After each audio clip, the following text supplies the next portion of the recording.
Halo guys, kenalin aku Indra. Di sini aku bakalan bahas mengenai lingkungan hidup. Nah guys, kalian tahu nggak sih pengertian lingkungan hidup itu apa?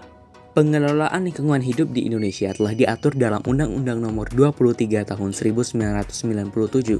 Definisi lingkungan hidup adalah kesatuan ruang dengan semua benda, daya, keadaan, dan makhluk hidup, termasuk manusia dan perilakunya yang mempengaruhi kelangsungan kehidupan dan kesejahteraan manusia, serta makhluk hidup lainnya.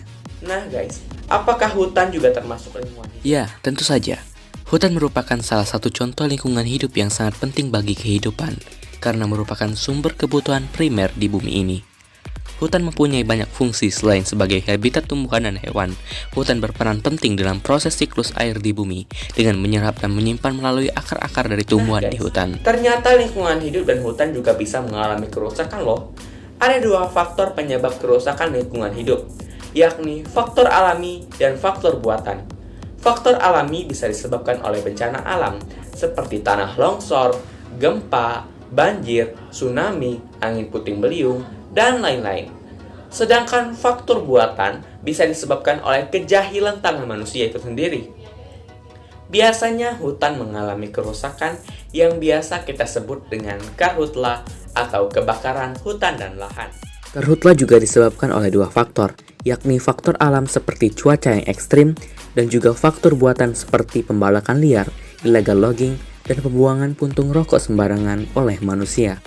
Dampak ekstrim yang terjadi jika kerusakan lingkungan dan hutan secara terus-menerus adalah kepunahan ekosistem dan juga kepunahan manusia. Kita bisa mencegahnya dengan cara yang simpel, yakni 3R, reduce, reuse, recycle. Reduce berarti kita harus mengurangi penggunaan sampah yang menyebabkan pencemaran lingkungan. Reuse berarti kita bisa menggunakan kembali barang yang kita pakai. Sedangkan recycle, kita bisa mendaur ulang sampah di sekitar kita menjadi barang yang seberguna. Nah guys, simple dan mudah banget kan?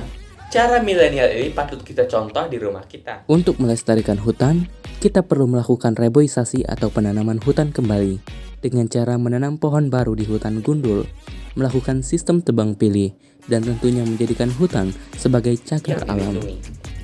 Pelajari alam, cintai alam, berdekatanlah dengan alam, karena alam tidak pernah mengecewakanmu. Jaga lingkungan, jaga alam, hidupmu pastikan nyaman. Sekian dari saya, wassalamualaikum warahmatullahi wabarakatuh.